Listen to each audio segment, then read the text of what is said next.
तो हम ट्रेड्स की शुरुआत करेंगे। गुड आफ्टरनून गावा सर, बताइए क्या ट्रेड ले रहे हैं इस समय? स्टॉक जो है वो मेरे पोर्टफोलियो स्टॉक है, वो है एचडीएफसी बैंक। बेस बना है, बाई मोड पर है और ट्रेड करा 1707, टॉप होगा 1700 का, सिर्फ 7 रुपीज का। नियर टर्म टारगेट हो सकता है कल तक हो 1730 नजर आते हैं एचडीएफसी बैंक।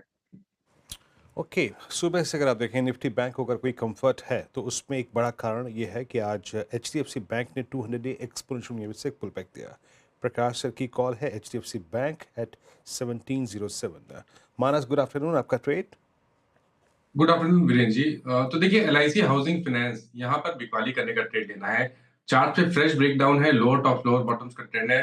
तो एलआईसी हाउसिंग फाइनेंस के मार्च के फ्यूचर में बिकवाली करने की राय रहेगी।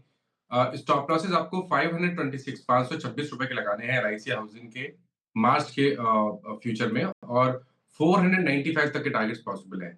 अगर चाहे तो 500 वाला मार्च मंथ का पुट ऑप्शन ले सकते हैं। 9 रुपए के आसपास ट्रेड हो रहा है, और 6 रुपए का आपको इस ऑप्शन में स्टॉप लॉस लगाना है और 15 रुपए के टारगेट सेट करना है। ठीक है, एलआईसी हाउसिंग फाइनेंस के मार्च फ्यूचर में बिकवाली कर रहा है फिलहाल ये आते हुए। अमित जी, गुड आफ्टरनून, आपने क्या पिक किया आज के लिए? जी good afternoon Shreya ji, good afternoon Anuj ji, Viren ji and everybody on the panel. Shreya ji, इस समय मेरा trade on the short side रहेगा। सीमेंस का अगर स्ट्रक्चर देखें तो काफी वीक है।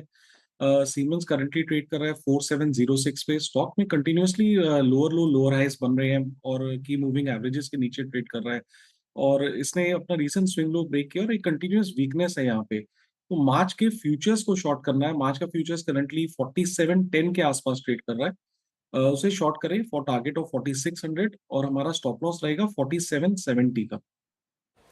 ओके, चलिए आप चलते हैं सचिन के पास। Sachin, good afternoon. सचिन, आपने क्या ट्रेड लिया?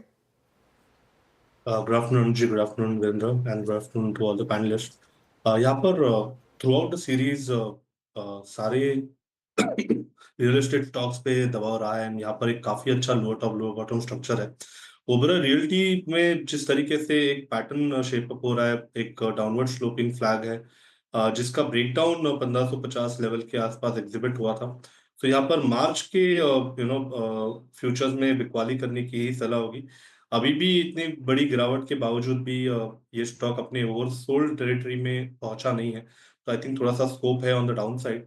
1455 के ट्रेडिंग टारगेट के लिए यहाँ पर फ्रेश शॉर्ट्स ऐड करने की सलाह होगी। स्टॉप लॉस आपको 1535 पे लगाना है ऑन क्लोजिंग बेसिस, एंड बिकवाली करनी है मार्च सीरीज के फ्यूचर्स में। ओके, ओबरा रियल्टी यहाँ पे आपका एक्सेल ट्रेड है, और सुबह भी इस स्टॉक पे डिस्कशन हुआ था। आपकी स्क्रीन पे रियल एस्टेट पूरा कोलैप्स हुआ है, चाहे वो डीएलएफ हो चाहे वो प्रेस्टीज स्टेट्स हो। ओबरा रियल्टी सब में काफ़ी पेन है आज। अब चलते हैं रुचित के पास आखिरी टेक्निकल कॉल के लिए। रुचित, गुड आफ्टरनून, क्या पिक कर रहे हैं आप? जी very good afternoon. Well, short side का ही ट्रेड है और पॉलिसी बाजार में शॉर्ट पोजीशंस बनाने की सलाह है। सो आइडियली ये स्टॉक में हम देख रहे हैं कि रिसेंटली अपने 200 दिन के मूविंग एवरेज सपोर्ट्स का ब्रेकडाउन आया था, और उसके बाद जो भी छोटे मोटे पुलबैक मूव्स रहे, पुलबैक मूव से अभी अपने 20 दिन के मूविंग एवरेज भी सरपास नहीं कर पा रहा है।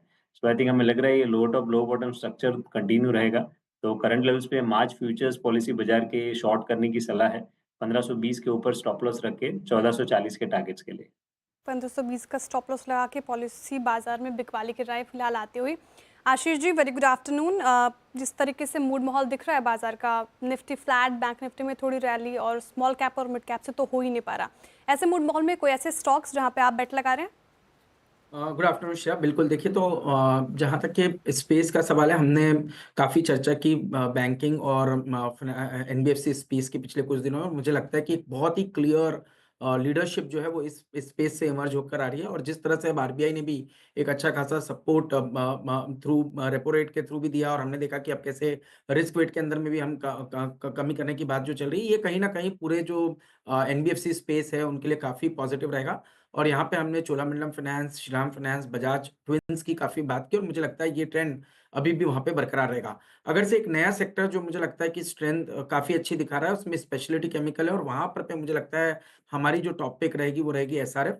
एज अ डिस्क्लोजर एसआरएफ हमारे पोर्टफोलियोज में भी बना हुआ है एज अ पीएमएस पिक। तो हमें लगता है कि ये स्टॉक काफी अच्छा लग रहा है। उसके कई कारण है। एक तो ये जो पिछले 4 सालों में कंपनी ने केपेक्स की, ये बहुत जबरदस्त एक केपेक्स कंपनी ने किया। करीब करीब अभी भी आप देखेंगे पिछले 2-3 सालों में तो 17,000 करोड़ का capex almost speciality chemical segment के अंदर में कंपनी ने किया और 2 से 3,000 करोड़ का केपेक्स दूसरे बिजनेसेस के अंदर में एसआरएफ ने किया।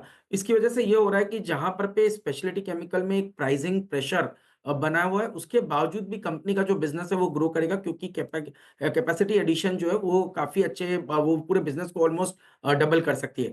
दूसरी बात हमें लगता है कि करीब 5 से 7 एक्टिव इंग्रेडिएंट्स है जिसके अंदर कंपनी काम कर रही है और जो आने वाले 2 से 3 सालों में जिनके नंबर्स आना शुरू हो जाएंगे, तो वो भी मुझे लगता है कि एक बहुत अच्छा आने वाले समय में ग्रोथ फार्मा स्पेस जो है वो बनता हुआ एसआरएफ के लिए नजर आएगा। तीसरी बात हमें लगता है कि अभी भी जो 80% जो इंक्रीमेंटल एलोकेशन हो रहा है वो फ्लोरो पॉलीमर्स बिजनेस के अंदर में हो रहा है। वहां पे एक अच्छी खासी ग्रोथ हमें देखने को नजर आ रही है। और रेफ्रिजरेंट गैसेस के बारे में हमने पहले भी बात की, काफी फर्म प्राइसेस इस समय पे रेफ्रिजरेंट गैसेस के बने हुए हैं, जहां पे कंपनी R32 करके जो गैस है उसके ऊपर भी काफी काम कर रही है और वो सारी जो कैपेसिटी है वो तो एक्सपोर्ट ही हो रही है। तो हमें लगता है कि इस वजह से ये स्टॉक काफी स्टेबल रहेगा और टेक्निकली भी ये देखने को नजर आ रहा है स्टॉक के अंदर में एक हायर टॉप हायर बॉटम का स्ट्रक्चर बन रहा है। 2700 पे स्टॉक ने एक बहुत बढ़िया मीडियम टर्म सपोर्ट बनाया और मेरे हिसाब से ये सपोर्ट लेवल अगर से स्टॉक होल्ड करता है तो मैं समझता हूँ 3400 रुपए तक की अपसाइड पोजिशनली आपको एसआरएफ के स्टॉक में देखने को नजर आ सकती है। As a disclosure SRF, Cholamandalam finance, Shriram, Bajaj twins, जिन स्टॉक्स की हमने चर्चा की ये हमारे पोर्टफोलियोज एपेक्स पीएमएस में बने हुए हैं। ओके।